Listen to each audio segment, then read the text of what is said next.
maa ngi koy def adressé ko patriote yëpp yi nekk ci Sénégal partout Sénégal ak bitim réew rawatina suñu njiit nga xam ne moo jiite Pastef les patriotes muy président Ousmane Sonko léegi rek lañ jóge nii Tëngéej mu ñëwoon fi vraiment Tëngéej jëpp génn tertu ko tertu bu rafet waaw def na nag discours boo xam ne bi mu koy def mi ngi ma fekk maa ngi taxaw par rapport ak discours boobu rek moo taxoon may ñëw sax di ñaan ministre de la justice di ñaan ministre de l'intérieur ñu jël seeni matukaay ci tooñ yi nga xamante ne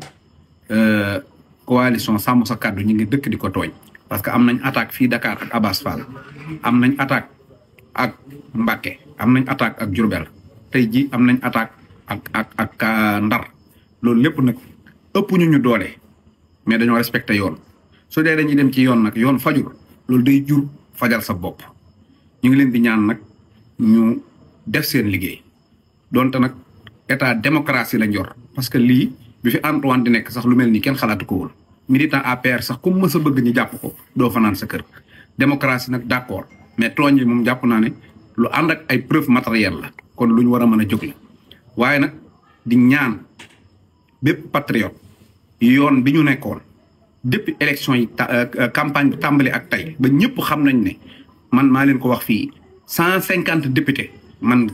gëm naa ne bu ñu demee élection ba ngoon dinañ ko am parce que opposition bi gisuma fu ñu mën a jaar ba am 15 députés yoon boobu ñu jaaroon nag opposition bi ñoo ñu gën a xam ne ñoom dinañ am gàcca le 17 gu kenn musta gis gàcca googu nag moom la ñuy njëkkante di ko woote ci violence parce que violence ñàkk argument rek moo koy indi li naqari président Ousmane Sonko xam nañ ko mooy jàkkaarloo deretu patriote yi muy walwal yi loolu ku ne xam na ne ak ni mu bëggee patriote yi loolu mën na koo tàngaloo waaye nag ñun li ñu naqari incha allahu taala le 17 dinañ ko faj Sénégal gépp gis nañ tooñ yi Sénégal gépp tooñ gi naqari na leen waaye fu mu tax yoon biñ jëloon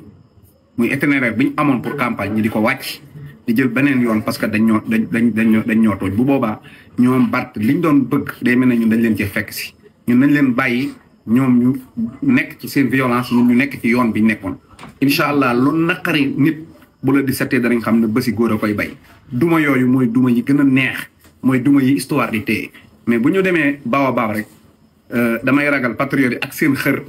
mu ëpp ay loxo wala la leen xew fa loo xam ne après toor bi mën nañoo toppaat ndax ñun suñ donc dafa xaw a weex maa ngi ñaan